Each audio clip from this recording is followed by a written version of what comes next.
Gotcha. Sure. I'm glad that you're recognizing these spots now, because you could be chipping up nicely when you go and play Razz again. Yeah. Okay. I will admit, Big Slick, after seeing some of their face-up cards, they do seem pretty creative. All right. Nice hand here. Beautiful stuff. Easy complete. We like this. G-Man defends, which is fine, I think, considering you're going to be opening up pretty wide. But you actually have a legit hand. We've got to just call here. No need to raise.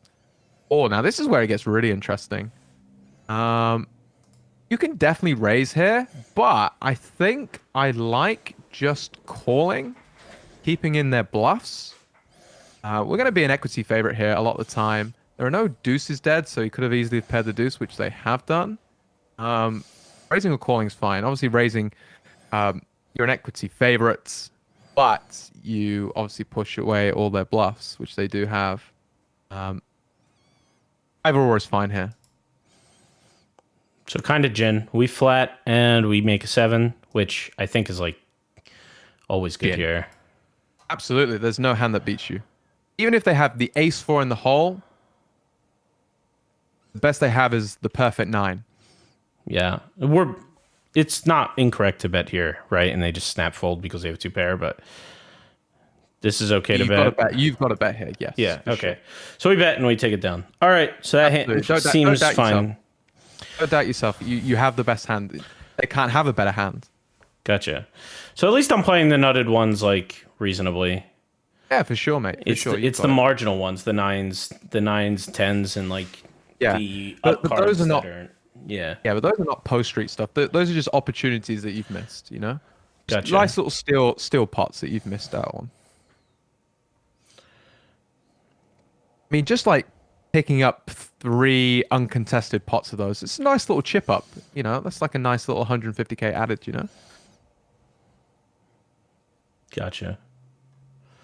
Do we open? We do not. Should we be opening a 7 here?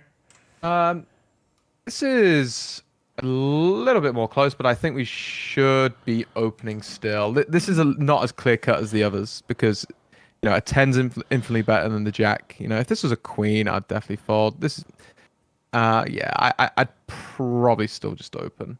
Gotcha. And this 4, probably not. Into an ace. Sorry.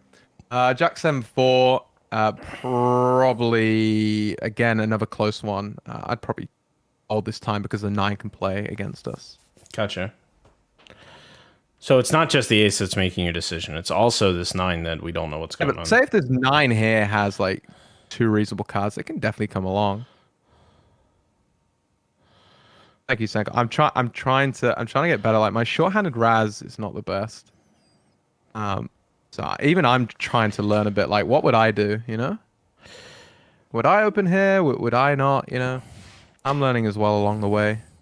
I gotta admit, full ring Razz. At least I get to play it a little bit more. So I get to seal a couple more spots. But when we get to these short-handed spots, I've only been in these like 3 or 4 total times. We see a 2-bet and we're just out of there with the king up, even with 2 wheel cards behind. Don't you always grind short-handed Razz on cash tables? Yeah, it doesn't mean I'm good. You know what I mean? I'm trying. I play it just to try and get better at it. It's tough. Like I find mixed games most difficult when it is short-handed because I'm not as experienced in that. Nice. I like this. Okay. Nice. Against their stack. You don't need to, inflate the pot when you've both got a 10 there. I like it. Also, I think this is kind of where my brain, like, okay, we passed the threshold. Like, G-Men is now ultra short. Yeah. Like, how does this make us play different?